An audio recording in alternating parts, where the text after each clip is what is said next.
단거리 경기를 한다든지 또 스케이트 경기를 한다든지 또는 경마를 한다든지 이렇게 할 때 출발도 중요하지만 이 마지막 골인 지점에 잘 골인하는 것이 중요합니다.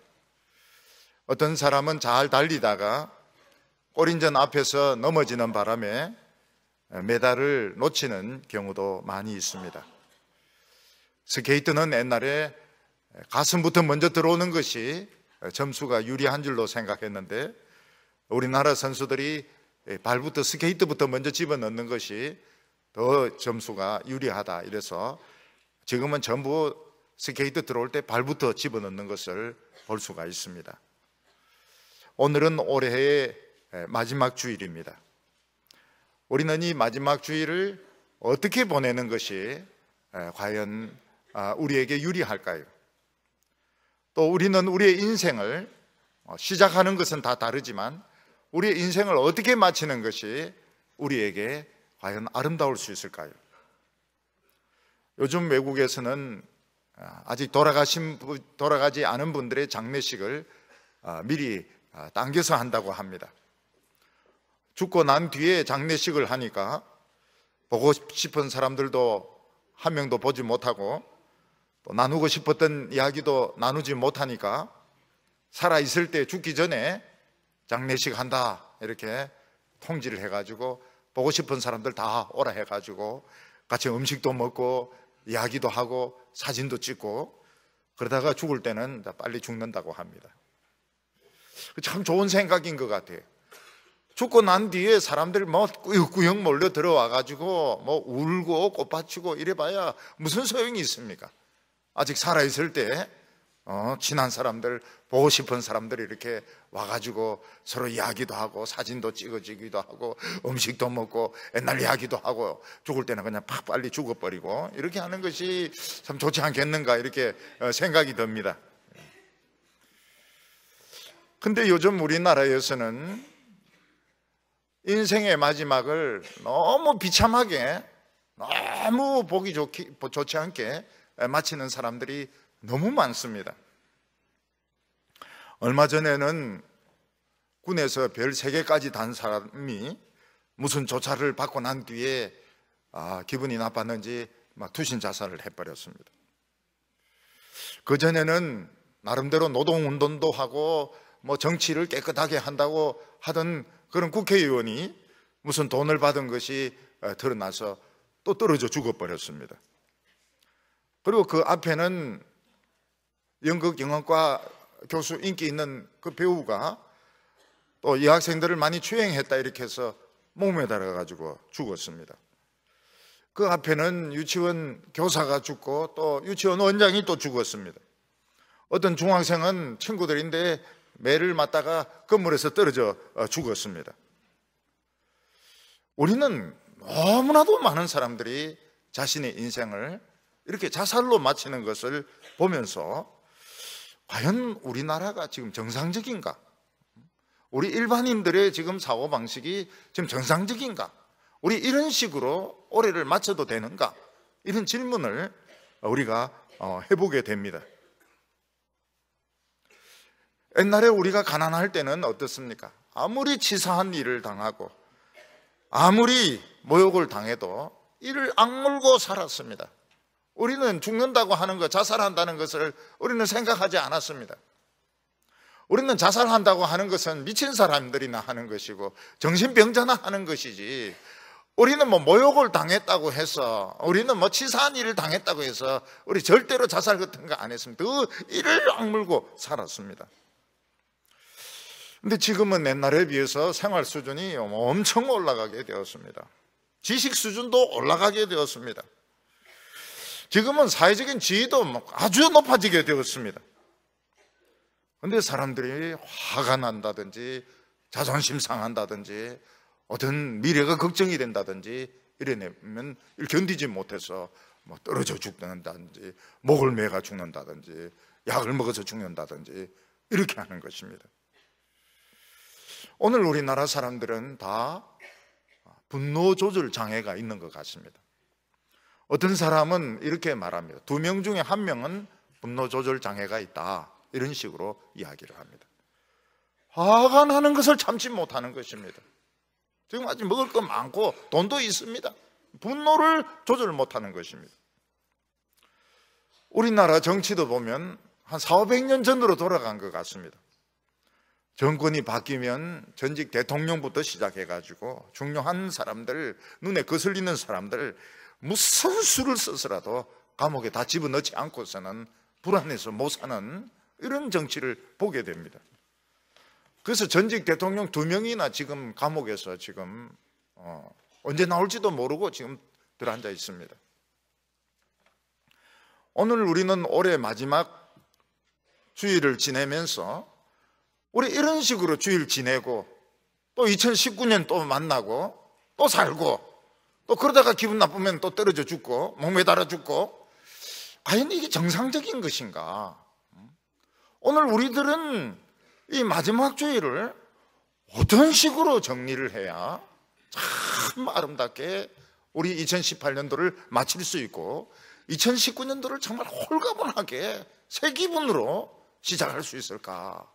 이걸 우리가 오늘 이 예배에서 그 응답을 받아야 되는 것입니다.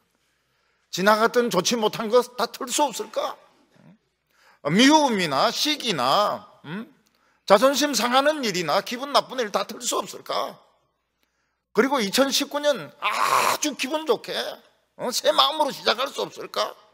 우리 그거를 오늘 이 마지막 예배에서 정리가 돼야 되는 것입니다. 요한복음 8장에 나오는 이 사건은 원문 비평에서 논쟁이 많습니다. 비평이라는 것은 뭐 이게 원문에 있느냐 없느냐 그걸 따지는 것을 원문 비평이라고 그럽니다. 유대 지도자들은 현장에서 간음하던 한 여자를 붙들어 와서 이 여자를 어떻게 처치해야 되느냐 예수님에게 물어보는 내용입니다. 예수님께서는 그 여자를 용서를 해 주셨습니다. 오래된 사본들은 대문자로 되어 있습니다. 헬라어 대문자로만, 소문자 없이 대문자로만 된 게 오래된 사본들인데, 오래된 사본들 중에서는 이 사건이 없는 것이 있어요. 있는 것도 있고 없는 것도 있습니다. 소문자로 된 사본은 나중에 나온 사본인데, 나중에 나온 사본들은 거의 있습니다. 근데 대문자로만 된 사본들 중에서는 이 여자 이야기가 빠진 사본들이 한 서너 개 있습니다. 아마 기독교인들 중에서는 이런 식으로 간음을 저지른 여자를 그냥 쉽게 용서해 주는 것은 기독교가 아주 엄난한 종교다, 이런 오해를 받게 하고, 또 사람들 윤리도 굉장히 나빠질 것이다, 이런 우려를 해서 그런 것인지, 정말 오래된 사본들 중에서는 몇 개가 이 사건이 빠져 있습니다. 사실 사람들의 죄들 중에서는 쉽게 용서해서는 안 되는 죄들이 있습니다. 아주 어떤 사람이 질이 나쁜 죄를 지었는데 그냥 너무 쉽게 용서해주면 또 다른 많은 사람들을 똑같은 죄로 괴롭힐 것이고, 또 그 사람을 또 2번, 3번 계속적으로 상처를 줄 수 있기 때문에 어떤 죄는 쉽게 용서를 해줘서는 안 되는 죄들이 있습니다. 근데 예수님께서는 이 여인의 죄를 용서해 주셨습니다. 그리고 다시는 죄 짓지 말라고 말씀하셨습니다. 과연 이 여인에게 다시 죄를 안 지을 그런 도덕성이 있을까? 이 여인에게 그런 자신감이 있을까? 예수님은 다시 죄 짓지 말라고 말씀하셨습니다. 오늘 우리들은 우리 이 한 해에 굉장히 복잡했던 생각들, 아직도 내 마음에 있는 무거운 짐들, 다른 사람에 대한 미움들, 염려와 근심들, 오늘 12월 30일 날 다 털어버리고, 예수님 앞에서 다 털어버리고 우리 전부 새 사람으로 시작할 수 없을까? 이게 우리가 오늘 하나님 앞에서 풀어야 될 숙제인 것입니다. 오늘 첫 번째로 보면 현장에서 간음하다가 붙들려온 그 여자를 이야기를 하고 있습니다. 예수님께서는 초막절에 예루살렘 성전에 올라가셔서 누구든지 목마르거든 내게로 와서 마시라. 나를 믿는 자는 성경에 이른 것 같이 그 배에서 생수의 강이 흘러나리라, 이렇게 말씀하셨습니다. 사람들의 마음속에는, 모든 사람들의 마음속에는 채워도 채워지지 않는 그런 갈급함이 있습니다. 그게 돈일 수도 있고 명예일 수도 있고 세상의 욕심일 수도 있습니다. 그런데 예수 믿는 사람들은 그 배에서부터 생수가 막 터져 나오기 때문에 영원히 목마르지 않는다고 예수님 말씀하셨습니다. 만약 우리 배에 자꾸가 달려가지고요, 자꾸 탁 내리면 막 돈이 막 강같이 막 쏟아져 나온다면 돈에 대한 갈급함이 없어질까요? 만약 우리가 세상에서 내가 원하는 명예나 지위를 다 움켜잡았을 때, 감투라는 감투는 다 뒤집어 써가지고 머리가 모질하게 되었을 때 우리는 과연 만족할 수가 있을까요? 성경은 그게 돈이 아니고 감투가 아니고 예수 믿는 자들이 받을 성령이라고 말씀하셨습니다. 성령이 도대체 뭐길래 돈에 목말라 하는 우리를 시원하게 해줄 수 있고 감투에 목말라 하는 우리를 시원하게 해줄 수 있고 사랑에 목말라 하는 우리를 시원하게 해줄 수 있을까? 성령 안 받아보면 모르죠. 성령이 왜 시원한지 성령 안 받아보면 모릅니다. 또 죽음이 눈앞에 오지 않으면 이 말을 이해를 못합니다. 그래서 사람들은 여전히 돈에 목말라 하고 감투에 목말라 하고 세상의 성공에 목말라 하면서 살아가고 있는 것입니다. 예수님께서는 이른 아침에 성전에 가셔서 사람들에게 하나님의 말씀을 가르치셨습니다. 사람들은 예수님의 설교를 듣기 위해서 이른 아침부터 성전에 사람들이 제법 많이 몰려들었습니다. 그때 갑자기 성전 입구가 요란스럽게 왁자지껄하더니 유대 지도자들인 바리새인과 서기관들이 여자를 하나 붙들고 들어왔습니다. 그 여자는 현장에서 간음하다가 붙들린 여자였습니다. 그들은 예수님 앞에서 막 살기등등하게 예수님, 이 여자는 간음하던 중에 현장에서 붙들린 여자입니다. 모세의 율법에는 이 여자를 돌로 쳐 죽이라고 했는데 예수님은 뭐라고 판결을 내리시겠습니까?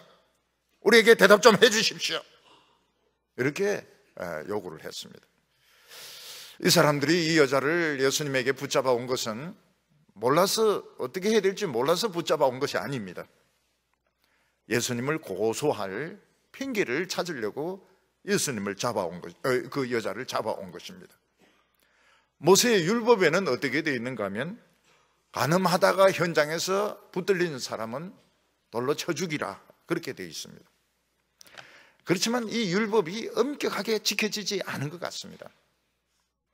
제가 이 구약 성경을 쭉 이렇게 읽어보니까요, 유대인들이 그 율법을 엄격하게 지킨 것이 별로 없어요. 심지어는 유월절이나 초막절 이런 것들도 탁월한 이런 지도자가 나타났을 때 다 지켰지, 유월절도 빼먹어버리고 초목절도 빼먹어버리고 특히 간음하던 여자를 돌로 쳐 죽이라 이런 것들은 그래 엄격하게 지켰던 것 같지가 않습니다. 그렇지만 그들은 예수님 앞에서 이 여자를 율법에서는 돌로 쳐 죽이라고 했습니다. 그러면서 끌고 왔습니다. 그런데 당시 유대 사회는 로마의 지배를 받고 있었는데 로마는 유대인들이 직접 사람을 처형하는 것을 허락하지 않았습니다. 벌금을 내리거나 채찍질하는 것은 허락을 했지만 돌로 쳐 죽이는 것은 로마가 허락을 하지 않았습니다. 그래서 예수님께서 모세 율법대로 이 여자를 돌로 쳐 죽이라 이러면 예수님은 로마법을 어기는 것이 되는 것이고, 이 여자 그냥 내보내주자 이러면은 모세의 율법을 무시하는 사람이 되는 것입니다. 근데 여기서 궁금한 것은 현장에서 간음하다가 붙들려온 이 여자가 어떤 여자이겠느냐 하는 것입니다. 제가 이 곰곰이 생각을 해봐도 이 여자는 직업적인 여성일 가능성이 높습니다.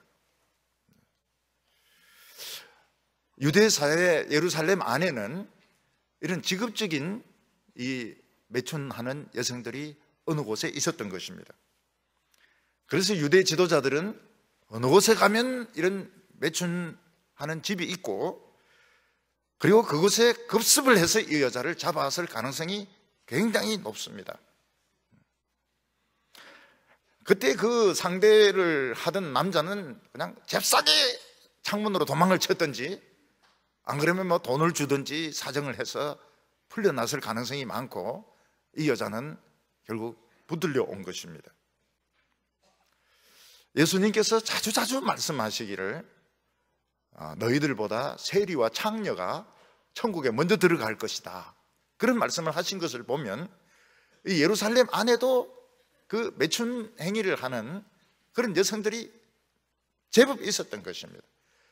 창녀가 한 명도 없는데 예수님께서 세리와 창기가 너희들보다 먼저 천국에 들어가리라, 그런 말씀을 하실 리는 없습니다. 그러니까 이런 것을 보면 이 여성은 직업적인 매춘하는 여성이었을 가능성이 높고, 대개 이제 이런 경우는 빚을 갚지 못해서 종으로 팔려오면 주인이 이제 일을 시키는 정도 있지만은 매춘을 시키는 정도 있었던 것입니다. 그럼에도 불구하고 이 여성은 음란한 짓을 하는 여자는 틀림이 없었고, 죄인임에는 틀림이 없었습니다. 이 여자는 몸을 팔아서 빚도 갚고 먹고 사는 여자였는데, 재수없게 그날은 단속이 덤벼들어가지고 다른 날은 그 주인이 돈을 주고 빼돌렸는데, 그날은 돈 주고도 빼돌리지 못하고 결국은 이제 끌려나가가 단속에 걸려가지고 결국 성전까지 끌려가가지고 산헤드린 공회로 가야 되는데 성전으로 끌려와가지고 돌에 맞아서 죽게 된 것입니다. 유대인들은 예수님에게 이 여성을 끌고 와서 이 여성을 어떻게 해야 되는지 말씀하시라고 계속 재촉을 했습니다. 그런데 예수님께서는 유대인들도 쳐다보지 않고 이 여자도 쳐다보지 않고 몸을 숙여가지고 쪼그려 앉아가지고 땅에다 계속 무슨 글씨를 쓰고 계셨습니다. 예수님 땅에서 무슨 글씨를 쓰셨을까요? 그건 아무도 모릅니다. 예수님 무슨 글 썼는지 아무도 몰라요. 예수님 글 쓰시고 발로 지었는지도 모르겠습니다. 어쩌면은 너희들은 죄 없는 줄 아느냐, 꼴보기 싫은 놈들, 이런 걸 적은지도 모르고요. 이 여자를 살려야 되나 죽여야 되나, 그걸 썼다가 지었는지도 모르겠고요. 아니면 현미처럼 사느냐 죽느냐 이것이 문제로다, 그걸 썼다가 지었는지도 모르겠습니다. 우리는 글을 쓸 때 좀 정신적인 여유가 생길 때가 있습니다. 예수님께서 사람들이 막 씩씩거리면서 여자를 잡아가지고 패대기를 치고 막 따질 때 자칫 잘못하면은 마음의 여유를 잃을 수도 있습니다. 근데 예수님은 쪼그려 앉아가지고 글씨를 이렇게 혼자 쓰시는 걸 보면 예수님도 이 보통 배짱이 아니신 것입니다. 우리는 다른 사람이 뭔가 막 따지면서 물으면 오히려 더 당황해서 대답을 막 하게 되는데, 그 대답들이 오히려 더 상대방을 화나게 해가지고 상황이 나빠질 때가 많습니다. 교회에서도 보면은 이 우울증이 심한 분들은 설교 시간에 계속 적습니다. 설교 내용을 적지 않습니다. 주로 누구에 대해서 적습니까? 시어머니에 대해서 적습니다. 오기만 와봐라, 우리 집에 오기만 와봐라, 이러면서 설교가 귀에 하나도 안 들어옵니다. 왜냐하면 머릿속에 시어머니라든지 미워하는 사람의 생각이 꽉 차 있기 때문에. 여러분, 물통도 그렇지 않습니까? 물이 잔뜩 들어있으면 새로운 물이 들어옵니까? 그러니까 그런 분은 주보가 꼭 필요합니다. 주보하고 볼펜이 꼭 필요합니다. 앞뒤로 새까맣게 적습니다. 시어머니, 시누이, 시동생, 시오빠 쫙 적습니다. 그래 해야 돼. 그래 해야 돼. 그래 해야 조금 이제 빈틈이 생겨가지고 설교 끝에라도 아멘 할지도 모르죠. 자기 생각이 꽉 차 있는 것입니다. 요즘 정치인들은 새로운 기술을 개발했습니다. 그게 뭔가 하면 기자가 골치 아픈 그런 질문을 탁 던지면 자기와는 상관없는 것처럼 대답을 합니다. 그걸 이제 유체 이탈이라고 합니다. 자기는 없어져 버리고 다른 사람 이야기하듯이 그런 일도 다 있었어요. 참 그거 좀 고약하네요. 이러면서 기자들이 불불불 끓죠. 예수님께서는 유체 이탈을 쓰시지 아니하시고 예수님은 쭈그리 앉아가지고 땅에 이제 글을 쓰시면서 이들에게 생각할 그 흥분을 좀 가라앉힐 시간을 주셨습니다. 그리고 더 중요한 것이 뭔가 하면 성령이 역사할 시간을 예수님은 필요했던 것입니다. 성령님이 역사하실 때 우리가 생각한 것처럼 급하게 빨리 그럴 때도 있지만은 기다려야 될 때가 많이 있습니다. 예수님께서는 어려운 문제가 터질 때마다 그때마다 막 바로 대답을 하고 바로 머리를 짜내고 이렇게 하신 것이 아니고 예수님께서는 뭐 이런 메모 같은 것도 하시고 또 생각도 하시면서 성령이 역사하시도록 하나님이 역사하시도록 그렇게 시간을 벌었던 것입니다. 오늘 두 번째로 예수님의 애매한 답변 마샬을 보게 됩니다.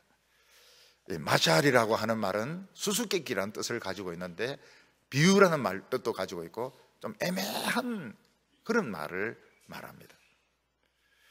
예수님께서 유대인들의 질문에 바로 대답하지 아니하시고 쭈그리고 앉아서 땅에 글 쓰는 것을 보고 유대인들은 계속 지도자들은 예수님을 계속 코너로 몰아붙였습니다. 그때 예수님께서는 고개를 드시면서 알쏭달쏭한 대답을 하셨습니다. 그게 뭔가 하면 이 여자를 돌로 치라는 것입니다. 이 여자를 돌로 치는데 그냥 치는 것이 아니고 너희 중에서 죄가 없는 사람이 제일 먼저 이 여자를 돌로 쳐라.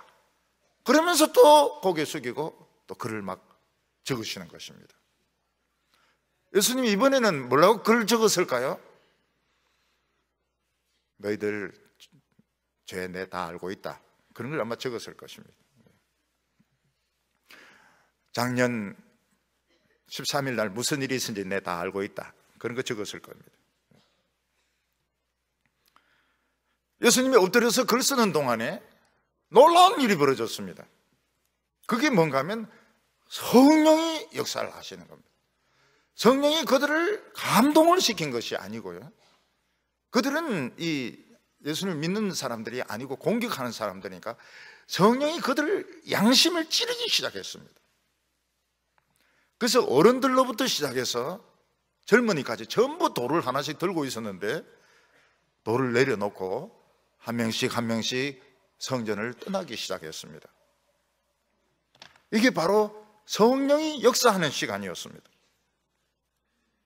성령께서는 거기에 있는 사람들의 양심을 눈뜨게 하셔서 지금까지 자신들이 지었던 그 엄란한 짓들을 부끄럽게 생각하도록 만드셨던 것입니다. 놀랍게도 그 성전에는 몰려들었던 사람들 중에서 한 사람도 엄란한 짓을 하지 않았던 사람이 없었던 것입니다. 여기서 우리가 알 수 있는 것은 예수님 시대 때 사람들은 전부 이중적인 생활을 하고 있었던 것입니다. 한편으로는 율법을 지키고 하나님을 잘 믿고 또 다른 한편으로는 포르노를 보고 매춘 행위를 하고 사창가를 들락거리는 이중생활을 하고 있었던 것입니다. 거기 여자를 잡아왔던 나이 든 사람이나 젊은이들 전부가 그 사창가를 들락거리던 사람들이었던 것입니다. 그러니까 거기 가면 그 여자를 잡을 수 있다는 것을 알고 그 여자를 잡아온 것입니다. 그런데 양심에 찔렸던 사람들 중에서 단 한 사람도 거기에 남아서 예수님 옆에 무릎을 꿇고 앉아서 예수님, 저도 죄인입니다. 돌로 자기 머리를 때린 사람은 아무도 없었습니다. 왜 양심에는 찔렸지만은 왜 예수님 앞에서 나도 죄인입니다, 나도 거기에 간 적이 있습니다, 그 이야기를 왜 하는 사람이 한 명도 없었을까요? 유대 사회는 자신의 체면을 중요하게 생각하는 사회고, 자신의 명성을 중요하게 생각하는 사회고, 세상의 미래, 전쟁, 혁명, 먹고 사는 문제, 이런 것은 중요하게 생각을 했지만 죄의 용서받는 것이 하나님 앞에서 얼마나 중요한가, 이게 축복의 열쇠라는 것을, 예수님이 이걸 해결하기 위해서 오셨다는 것을 아무도 믿지 않았기 때문입니다. 만약 어떤 한 사람이 예수님 옆에 쭈그리고 앉아서 돌로 머리를 치면서 예수님, 저도 죄인입니다, 저도 거기에 갔다 온 적이 있습니다, 만약 그렇게 이야기했다면 예수님께서 내 믿음이 너를 구원하였노라, 저자야 내 믿음이 크도다, 그렇게 칭찬을 해주셨을 것입니다. 그런데 거기에 있는 유대인들은 양심의 찔림은 받았지만은 아무도 예수님 앞에 자신의 죄를 내어놓을 용기가 없었던 것입니다. 그들은 사람의 눈을 무서워했습니다. 하나님 눈보다도 사람의 눈을 무서워했습니다. 사람의 눈이 무섭습니까? 하나님의 눈이 무섭습니까? 어느 눈이 무섭습니까? 사람의 눈이 훨씬 무섭죠. 왜 그렇습니까? 사람은 입으로 막 떠들어댑니다. 입으로 떠들어대요. 소문을 막 퍼뜨립니다.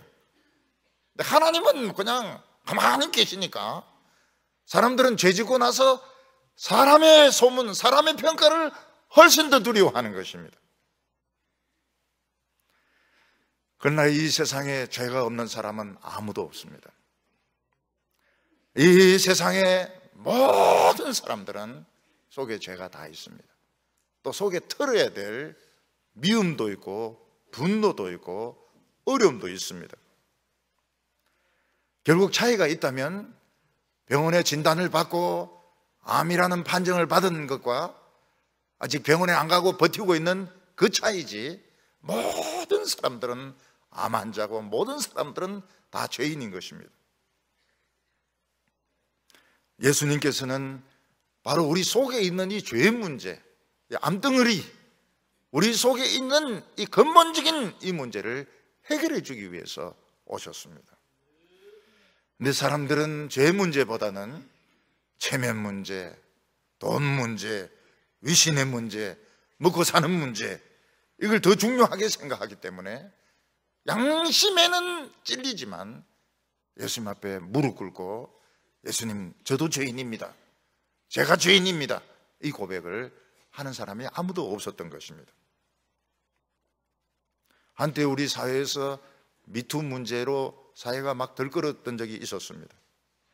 이건 미국에서부터 시작되었는데, 미국의 체조 국가대표 팀 닥터가 어린 여자 체조 선수들을 많이 성추행을 했다는 것입니다. 그런데 이 체조 선수들이 나이가 너무 어리니까 아무인데도 말 못하고 그냥 지내다가 너무 자신의 인생이 비참하고 또 그것이 너무 자신에게 깊은 아픔을 주었고 지금까지도 정신적으로 좋지 않다, 아는 영향을 주었다는 걸 알고, 근데 서로가 이야기를 해보다 보니까 그런 여자들이 많았던 것입니다. 그래서 이 체조 선수들이 이 팀 닥터를 고발을 했습니다. 몇십 년 동안 팀 닥터 했던 이 의사를 고발을 했습니다. 그리고 법정에서 다 증언을 했습니다. 그러고 나서 여자들이 끌어안고 우는 것입니다. 얼마나 우리가 불행한 걸 억지로 참았던가, 우리가 얼마나 불행했던가, 얼마나 비참했던가, 그걸 이야기하면서 다 끌어안고 울었습니다. 그리고 법정에서는 아마 이 의사에게 70년 두 번 내렸는가, 자관 가석방 없이 살아서 못 나오도록 법적으로 판결을 내렸습니다. 우리나라에서도 이제 미투가 일어나니까 많은 유명한 사람들이 언론의 대상에 올라가고 또 자살도 하고 법정에 서기도 하고 정치적으로 몰락하기도 하고, 그때 남자들이 다 벌벌 떨었습니다. 남자들이 왜 벌벌 떨었는가? 똑똑하고 잘난 사람 중에서 그렇지 않은 사람이 없거든요. 없어요. 전부 벌벌벌 떨었습니다. 그 예수님 앞에 온 사람들, 똑똑하고 잘난 사람들, 다 죄인이었던 것입니다. 예수님께서 그걸 아시고, 죄 없는 사람이 돌들어 여자 때려 죽이라, 못 때리는 겁니다. 양심이 갑자기 살아가지고, 양심이 막 살아서, 엄마! 너도 죄인인데, 응? 누구인데 돌 던지노? 이러니까 그냥 돌 놓고 어른들부터 시작해가지고 젊은이들까지 다 도망을 가고 말았던 것입니다. 이것은 유대 사회가 썩을 대로 썩은 사회인 것을 보여주는 것입니다. 만약 그 현장에서 그렇게 못할 것 같으면, 그 어두워해가 잘 얼굴도 보이지도 않아요. 밖에 서 있다가 예수님 옷자락 붙잡고 나도 죄인입니다, 나는 어떻게 하면 좋습니까? 이런 물으면 얼마나 좋습니까? 한 번은 어느 대학생들 수련회가 있었습니다. 그때 그 수련회에서 제가 우리 죄를 다 예수님께 고백해야 된다고, 예수님은 다 용서해 주신다고 그 설교를 했는데 성령이 강하게 역사하셨습니다. 그때 그 청년들이 전부 한 명씩 친구들 없을 때 제 방으로 다 찾아왔습니다. 어떤 청년은 자기가 사창가에 갔던 이야기도 했습니다. 어떤 아름답게 생긴 여학생은 자기 그 결혼이 파혼이 되고 나서 거식증에 걸려가지고 막 음식 먹으면 손가락 넣어서 토하고 그런 이야기도 했습니다. 이제 기억도 잘 안 나요. 막 많은 수십 명의 학생들이 와가지고 막 울고 이야기하고. 근데 그날 저녁에 막 성령이 역사를 했습니다. 성령이 강하게 역사했습니다.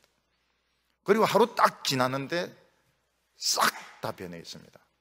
전부 변해요. 웃고 기뻐하고 춤추고 찬양하고. 그 세월이 이제 지나면서 가끔 그 학생들의 그 소식을 듣습니다. 훌륭해요. 전부 훌륭한 삶을 살고 있는 거예요. 그날 하루 예수님 앞에서 그냥 다 토해내버리고. 그러니까 제 방이 막 엉망이죠. 눈에 보이지 않지만 막 온갖 오물로 그냥 다 덮였습니다. 그게 맞는 겁니다. 목회자의 방은 막 온갖 오물로 다 덮이는 것입니다. 그리고는 다 변했습니다. 자기들이 참 그런 성령의 역사를 받아본 것은 처음이라고 이야기합니다.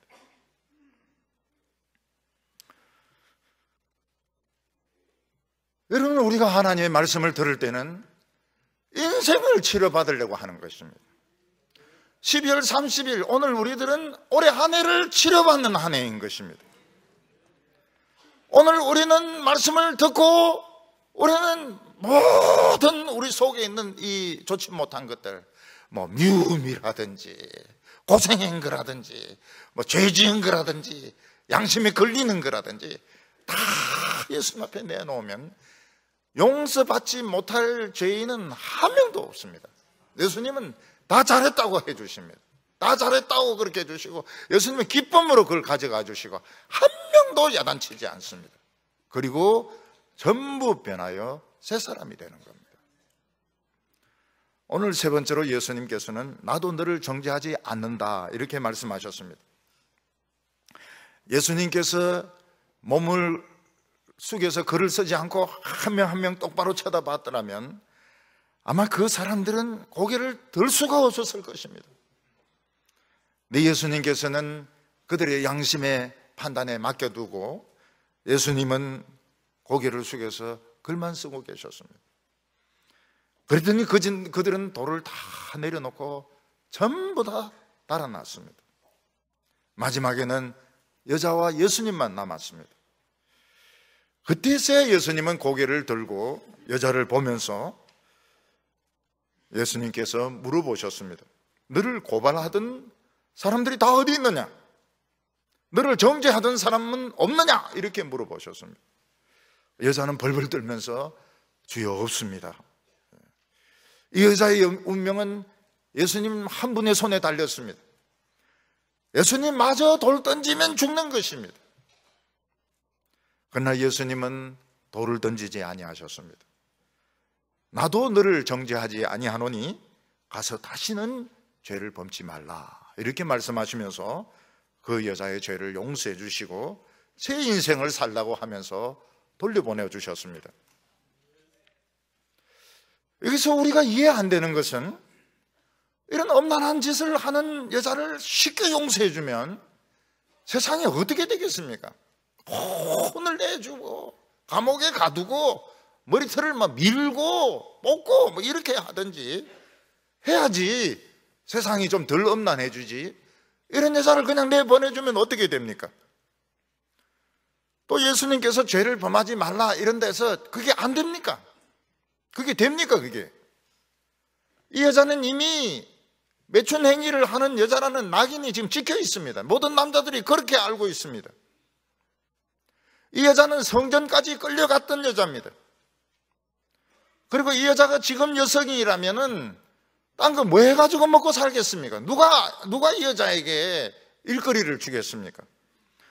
그리고 이 여자는 그 엄란한 행동과 습관이 지금 인이 박여 있는 사람인데, 예수님이 죄를 범치 말라고 한다 해서 그게 됩니까? 그게 사람이 습관이 있는데, 생각이 그렇게 돼 있는데 예수님이 말씀하신다고 해서 그게 됩니까? 그게 됩니다. 그게 됩니다. 왜 되느냐 하면, 이 여자는 예수님 앞에 한 번 끌려왔다가 죽은 것입니다. 엄란한 여자는 죽은 것입니다. 그리고 예수님이 나도 너를 정죄하지 않는다 이랬을 때 이 여자는 새 사람으로 태어난 것입니다. 그리고 이 여자에게 유혹이 오고 다른 남자의 유혹이 오고 먹고 살 것이 없고, 그리고 죄 짓고 싶은 생각이 들 때에 다시는 죄를 짓지 말라는 그 말씀이 지켜줍니다. 그리고 죄 안 짓고도 살 수 있는 길을 열어주십니다. 분명히 열어주십니다. 하나님의 말씀은 길을 열어주시고, 하나님의 말씀은 우리를 살려주는 말씀입니다. 그래서 이 여자가 예수님의 그 말씀만 기억하면 살 길이 열리는 것입니다.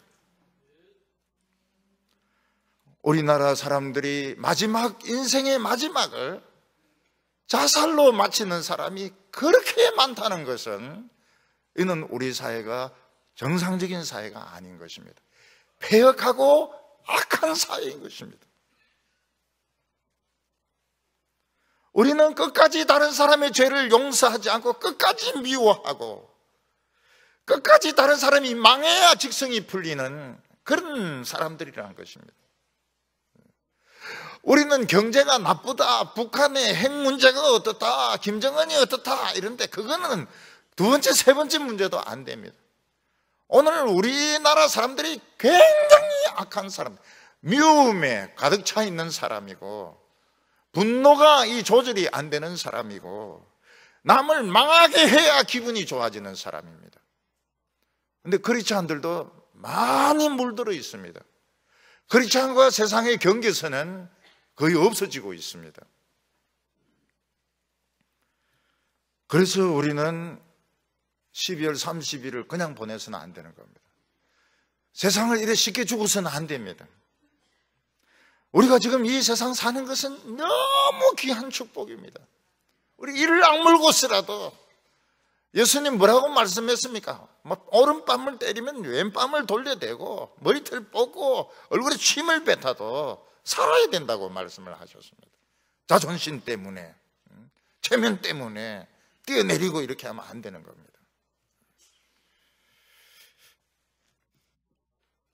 남아프리카 공화국의 그 인종차별은 몇백 년 계속이 되었습니다.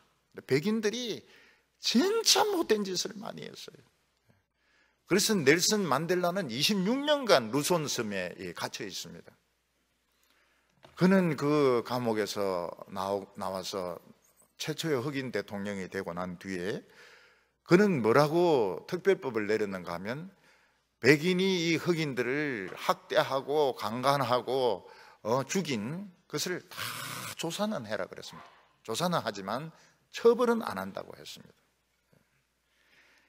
근데 조사하고 처벌을 안 하니까 백인들이 더 미치려고 그러는 거예요. 우리를 처벌해달라, 우리를 사형시켰다. 우리는 너무 괴롭다는 것입니다. 근데 처벌을 하지 않았습니다. 그래서 몇백 년 동안 계속되어 온 그 흑인들과 백인의 그 갈등이 해결이 되게 됩니다. 그때 흑인들은 이 럭비가 백인들 운동이기 때문에 못하게 하자고 그랬습니다. 근데 만델라는 아니라고 하면서 그걸 밀어주었습니다. 그리고 그 남아프리카 공화국에서 이 럭비의 월드컵이 열립니다. 백인들이 전부 돈 빼가지고 지금 떠나려고 하다가 그걸 보고서 이 사람은 진짜 화해의 사람이구나. 그래서 돈을 안 빼는 바람에 남아프리카 공화국의 경제가 살아나게 됩니다. 넬슨 만델라가 크리스찬이냐? 크리스찬 아닙니다. 하나님이 쓰셨지만 크리스찬 아닙니다. 여러분, 오늘 우리들에게 있어서는 이 용서보다 더 좋은 것이 없습니다. 우리는 이 용서가 이게 굉장히 이게 멋있는 것입니다. 멋있고 훌륭한 것입니다. 남을 망하게 하면 이제 그 미움과 증오가 대물림이 되지만 용서해주면 죽으라고 바르게 살려고 노력을 합니다. 예수님과 사도 바울은 원수 아닙니까? 사도 바울을 하나 죽이는 것은 어려운 문제가 아닙니다. 그러나 예수님이 사도 바울을 사랑하시고 그를 사도로 받아주셨을 때 이 사도 바울은 쭉 복음을 전합니다. 매도 수도 없이 맞고 돌에도 맞기도 하고 바다에 빠지기도 하고 그러면서 끝까지 복음을 전해가지고 최고의 이 복음을 전하는 사도가 되었던 것입니다. 여러분, 우리는 마음속에 2018년을 지나면서 좋지 않았던 기억이라든지 그런 것들을 지금도 가지고 있는 염려와 근심들 많이 있습니다. 예수님에게 그냥 내놓으면 돼.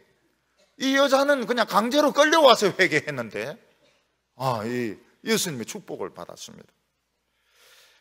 우리나라가 소돔과 고모라인데 의인이면 얼마나 의인이고 니네와 같은 도성에서 착하면 얼마나 착하겠습니까? 예수님 앞에 무릎을 꿇고 난 죄인입니다.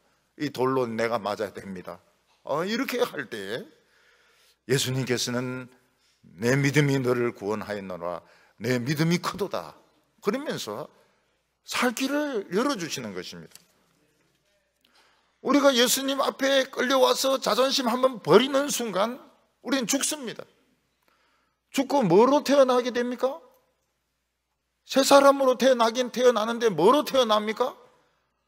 아기로 태어나게 됩니다. 아기들은 걱정거리가 아무것도 없어요. 아기는 엄마가 젖을 주고 엄마가 옆에 있어주기만 하면 걱정 아무것도 없습니다.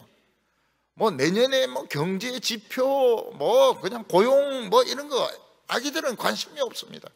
아기들은 그냥 엄마가 우유만 주고, 엄마가 있어주고, 살아있는 것만 해도 얼마나 기분이 좋은지 애들은 온 교회를 쫓아다닙니다. 온 동네를, 온 집안을 쫓아다니고요. 우리가 예수님 앞에서 참 나는 부족한 것이 많습니다.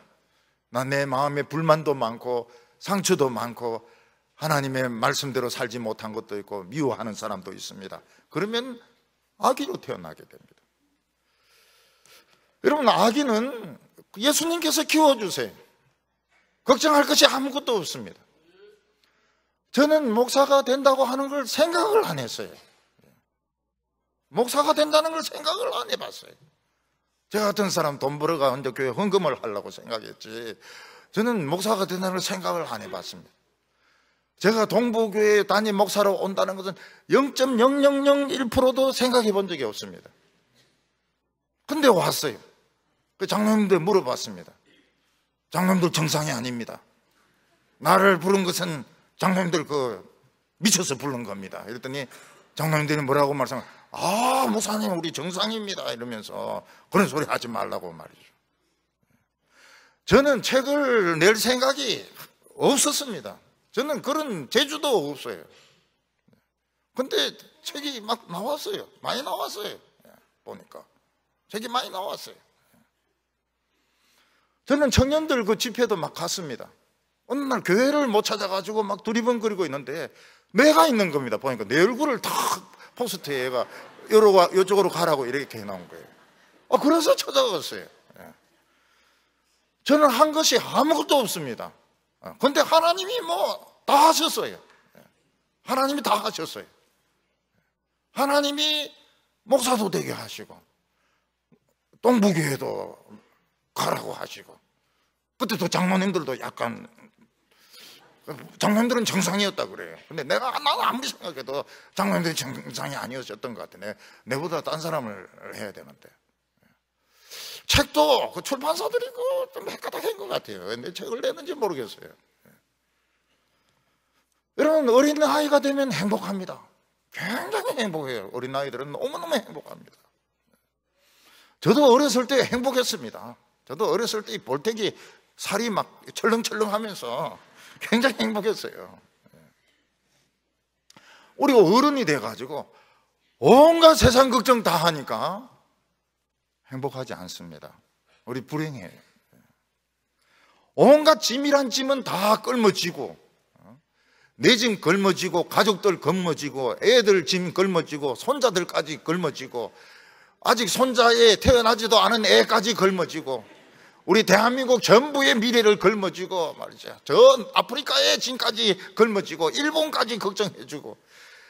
여러분, 그거 살아남지 못합니다. 아무리 힘이 세다 그러더라고요. 우리는 오늘 12월 30일 참 좋은 날입니다. 오늘 모든 걸 잊어버리기에 참 좋은 날입니다. 안 그래도 건방증이 지금 자꾸 생길 텐데요. 그냥 건방증 생기는 김에 싹 다 잊어먹어 버리십시오. 내가 누군지까지도 그냥 다 잊어먹어 버리십시오. 그리고 아기로 태어나시기 바랍니다. 그리고 행복하시기 바랍니다. 하나님은 그 사람을 축복할 겁니다. 2019년에도 축복할 겁니다. 오늘 우리가 다 어린아이가 돼가지고 우리 뭐 망하면 망하는 것이고 하나님이 알아서 하는 것이고, 자식들 문제는 저가 알아서, 적어도 고생 좀 해봐야 됩니다. 자식들 고생 많이 해봐야 돼요. 해 빠지도록 고생해봐야 돼요. 그래야 인간이 되는 것이지, 부모가 끝까지 살아주려고 합니까? 그 살아줄 필요도 없어요. 다 저가 알아서 해야 됩니다. 그래서 우리가 어린아이 같은 이런 마음으로 돌아가서 새 출발하는 우리 성도들 다 되시기를 바랍니다. 기도드리겠습니다. 거룩하신 하나님 아버지, 예수님을 보내어 주셔서 감사합니다. 우리에게는 산더미 같은 미움과 염려와 여러 가지 해결되지 않은 어려운 짐들이 있습니다. 우리 예수님에게 이거 다 쏟아 놓습니다. 그리고 저희들 전부 새 사람으로 만들어 주시옵소서. 2018년 깨끗하게 청산하게 하여 주시고 2019년은 참 멋있게 깨끗하게 새 출발하는 저희들 되게 하여 주시옵소서. 예수님의 이름으로 기도하옵나이다.